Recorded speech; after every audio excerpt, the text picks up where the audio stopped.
Good morning.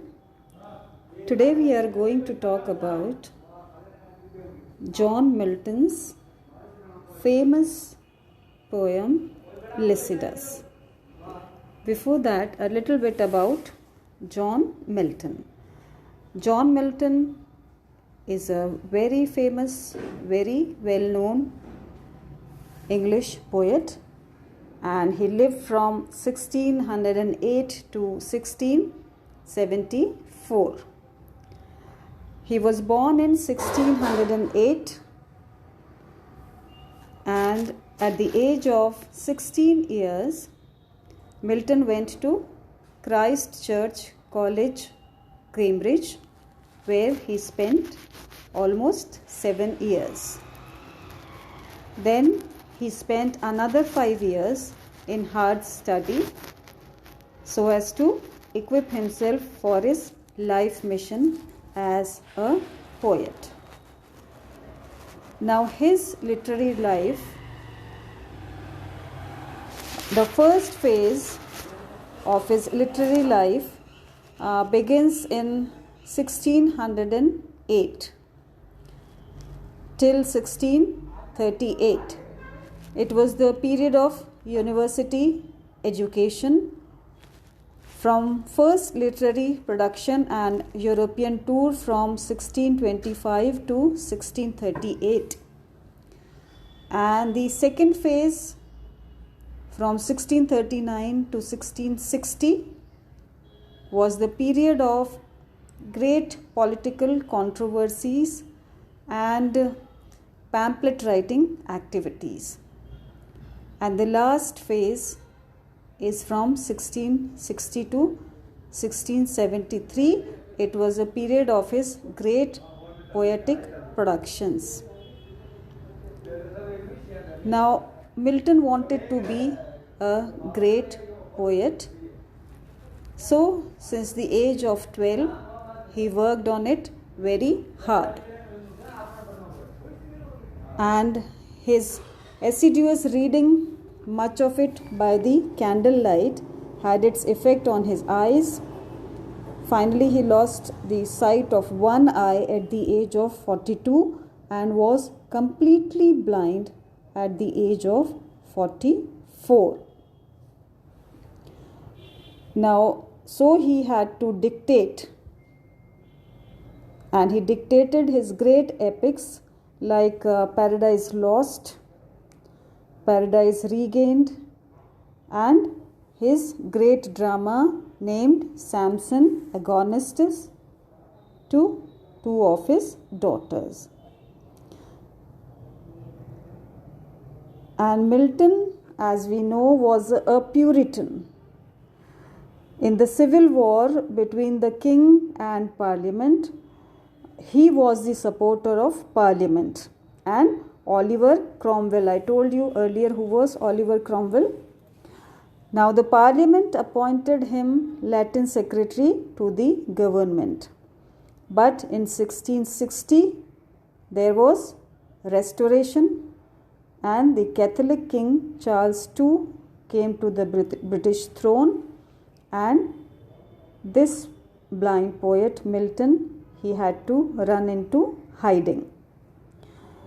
So, as I told you, from a very early age, Milton had decided to be a great poet.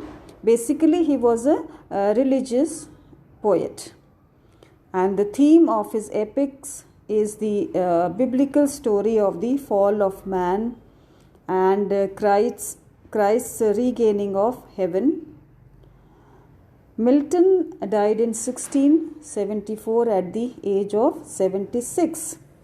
And some of the great works, the most important works by Milton are Paradise Lost, Paradise Regained, Samson Agonistes, Lee Allegro, and El Penseroso, Comus, Lycidas is one of them. Then there were Nativity Ode and Sonnets. Now, this poem Lycidas, it was written in 1637. It is a very famous pastoral elegy on the death of Milton's friend Edward King, who was drowned on a voyage to Ireland, and it is one of the highest achievements by Milton. In August 1637, Edward King, who was, I told you, Milton's close friend, a graduate of Christ's College and a candidate for holy orders, was drowned in a shipwreck in the Irish Sea.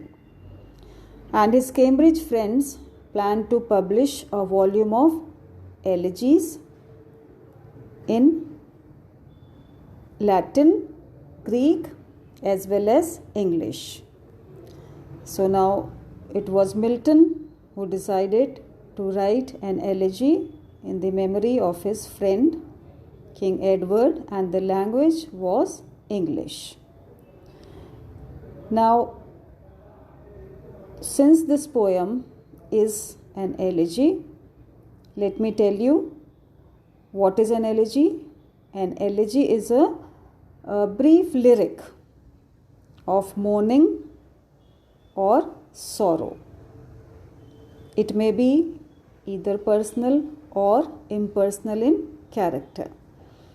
Now, if it is a personal elegy, the element of grief is deep and intense. Whereas an impersonal elegy, it is not a story of sorrow, but in fact a poet's tribute to some dead friend. It may be a memorial poem expressing not so much personal grief as the mournful reflections on life and death aroused in the poet's mind by the death of his friend. It is also possible that the impersonal elegy may not at all deal with the death of any particular person, but it may be devoted to a mournful reflection about the fate and destiny of humanity in general. And this elegy, Lycidas, is a pastoral elegy. Now, pastoral elegy had its origin in Greece and was first attempted by the Greek poet Theocritus. Okay, in a pastoral elegy, the poet mourns over the death of his friends in the guise of a shepherd. And pastoral elegy has some typical characteristic features or qualities. First of all, a pastoral elegy has a definite scheme and structure consisting of introduction, then invocation, then description of nature, procession of the mourners, and personal digression, climax, change of mood, and then final consolation and the epilogue. Now, the element of grief is not deep in this kind of elegy because it has many symbols, imageries, and far-fetched comparisons. So, the voice of grief is subdued because of these imageries and sounds. Then another quality or characteristic of pastoral elegy is that in this elegy flowers are used profusely. Okay, and classical mythology and classical allusions are introduced to make it seem real. Then the atmosphere of the pastoral lands, together with the sheep and shepherds, supernatural beings, nymphs, fauns, etc., is also introduced. And the style of the elegy remains artificial, and there is not much of an easy flow and spontaneous expression of powerful emotional thoughts and feelings. So after this we will discuss Lycidas. How is Lycidas a pastoral elegy?